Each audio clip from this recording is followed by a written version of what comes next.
Lynne Ramsay is a direct kind of filmmaker. She isn't here to fuck around. Labelled difficult by an industry that would rather distill the cinematic language to various ways of lighting a green screen evenly, while moving the camera so much as to not reveal the shoddiness of the CGI work done to make Josh Brolin look like he has a pair of balls for a chin. She is a woman who, through everything, has remained true to an individual directorial voice. And what a voice that is.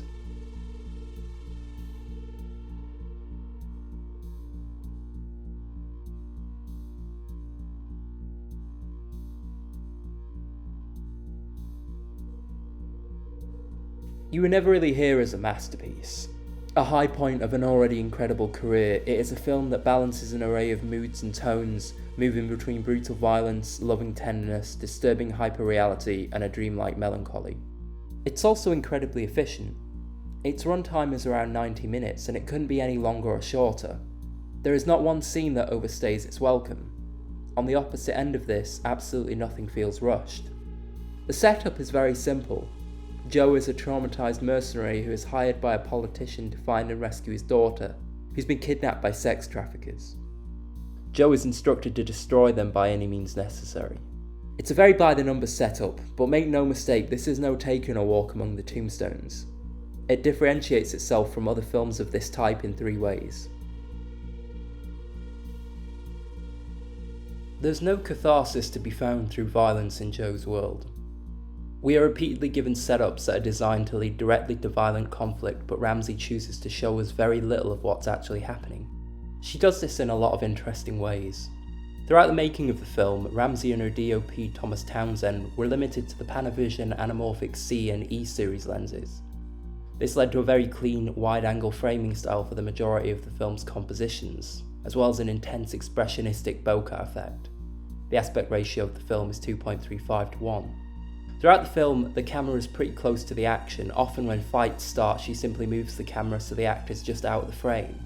At other times, she cuts away, giving us the briefest glimpse of what's happening, and in what could be considered the closest thing the film has to a set piece, she shows us Joe breaking into a house where the underage girls are being kept and killing everyone inside.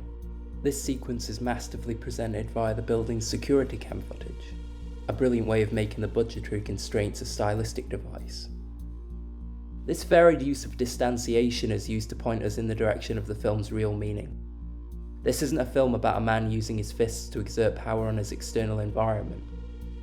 It's not a hero's journey, or even a simple violent thriller.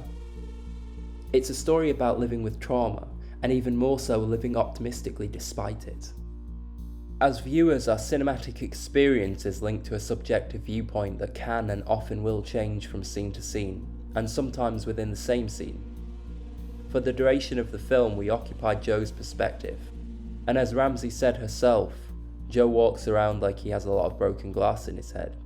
It's painful to occupy his space, and as we get to see a lot of his day-to-day life, it comes apparent very quickly why he wants to kill himself. Joe is obsessed with death. He's so broken and numb and wrapped up in his own internal world, he repeatedly tries to kill himself to effect change externally. He's trapped within a maze where violence and suffering are the walls. It's a maze where nothing ever changes because he has had to learn to adapt to it. Having given up on trying to escape, he has become a part of his environment, and the only way he can actually breathe and lift his head above the walls is by bringing himself to the brink of annihilation. This is how he proves to himself that his concept of reality is still malleable, and thus changeable despite the fact that he can't seem to enact this change in a literary sense. Of course, he never actually crosses the line, and always pulls back from the edge at the last minute.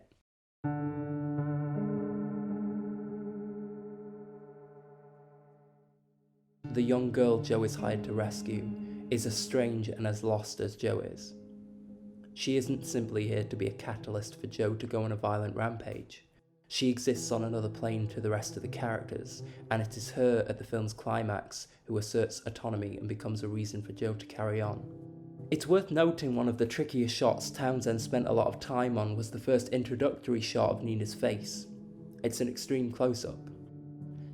He explained the idea with this was that these pictorial curlicues were in some way an expression of her regaining consciousness or composure, apt considering the nature of the scene Joe finds her in. It's hard to pin down exactly how this film makes you feel.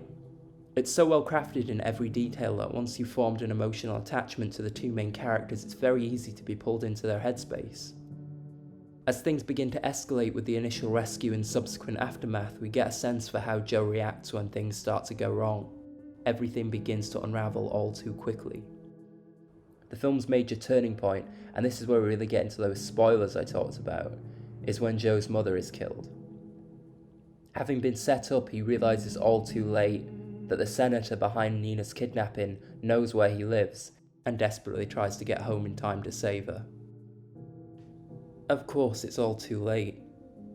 When he gets to the house and checks his mother's room, she's already been killed. It's here that Joe finally picks up a gun and kills the two assailants who have broken into the house. But yet again, this sequence is completely devoid of cathartic release.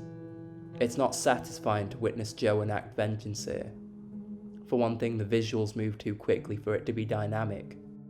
We get quick, tight-framed cuts with no non-diegetic sound, and the aftermath is even more harrowing. Observe.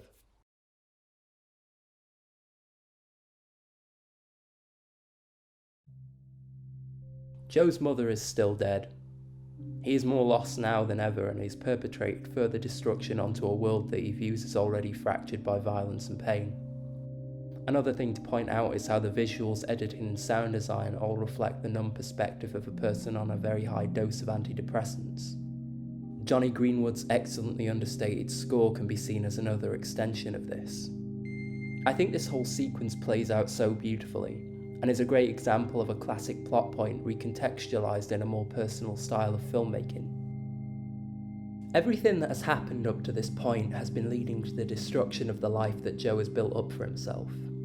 A life based around positives such as loving and caring for his elderly mother, as well as saving underage girls lost to sex trafficking. The other side of this existence being centred around an antisocial day-to-day life that involves being isolated and constantly reliving past trauma such as his father's vicious beatings of him and his mother when he was a child. It's shown that his father used a hammer on his mother, interesting as this is Joe's weapon of choice when he rescues Nina earlier in the film. There is also a flashback to his military service. This is one of the few points when a macro lens is used. A staple of Ramsay's visual style is sparing use of extreme close-ups. We also see a very brief flashback to his time in the FBI. Here we see a much younger Joe discovering a pile of dead bodies in the back of a truck. This is described in the Ames novella as the pivotal moment when Joe's psyche snapped.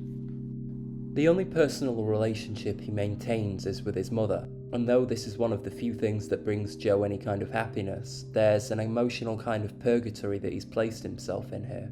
Though he's a caregiver now, he's still stuck within the confines of a mother-son dynamic that takes up a large degree of who he is when he isn't beating perverts to death. This leads him into a depressive vacuum where he can't make any kind of meaningful progress in life. He has, in essence, regressed into an almost childlike state, where he continually relives his past traumas in an attempt to go back and fix them somehow. Of course, he can never change what's been done to him, so he just kind of goes on through life, existing. This leads back to his fixation on death, or as getting close to it as possible, and it ties in with how his life centres around nothing other than caring for his mother.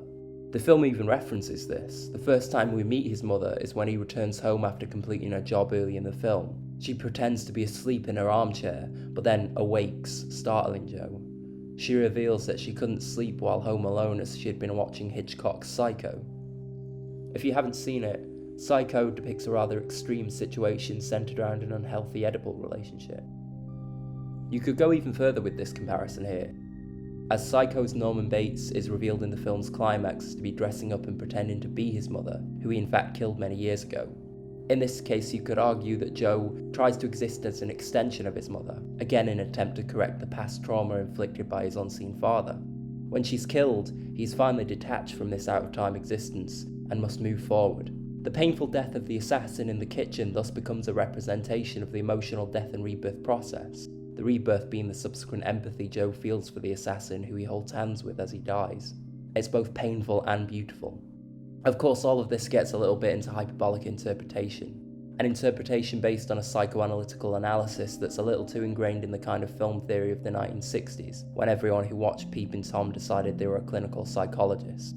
I'm not a psychologist or even a big fan of this area of film study, but a lot of what's here ties into obvious motifs displayed within the context of the story, as well as how Ramsay shoots and edits the film, and it's a film that's so aloof yet intriguing it's hard not to dig into its various subtextual readings and see what you can make of it.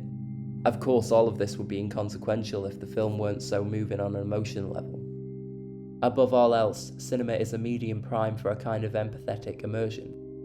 I don't think there is another medium as conducive to letting the viewer experience a situation or viewpoint as completely. And our experience while living inside Joe's head is so bleak that when the sunlight finally comes through, it's such a tremendous relief.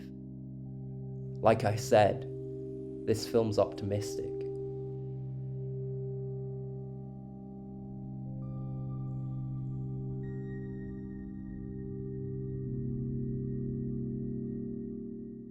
A lot has been written about the ending of You Were Never Really Here, usually in the context of it being something to decode and figure out.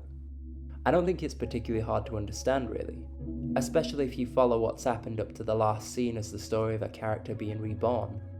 Having decided to go and rescue Nina after finding out her location from the assassins, Joe breaks into the mansion of Governor Williams, the man responsible for everything that's happened. He goes about his usual business, dispatching the guards around the house, working his way up to the top. Of course, this should all be building to a final, brutal confrontation. The governor is such a hateful character, as an audience it's not just expected that we should be granted the closure of watching him die, but typically demanded. After all, he's been behind everything. And all because Nina was his favourite. If there were ever to be a more sickening piece of trash that deserves to get the claw side of a hammer smashed into his face, it's this guy. But of course Ramsay won't even give us this. Instead, when Joe finally finds his quarry, it's revealed that he's already been killed. His throat cut by none other than Nina herself. Afterward, Joe and Nina go to a diner, and this happens.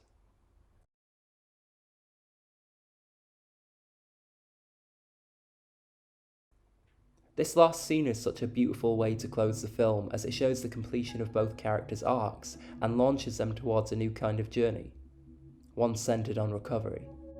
Everything about the scene screams at us. The bright, slightly overexposed sunlight, the wider frames in the composition, Joe's final suicidal fantasy, the interruption by Nina. It's an ending that is a reaffirmation of the direction the film has been pushing us in from the very start. And when you start to think of everything that's happened more in the context of it being a character study, you start to see why the focus was more on the internal struggles and less on the external violence. Finally, it's all summed up in the last line of the film, uttered by Nina and repeated by Joe before we fade out. Let's go. It's a beautiful day.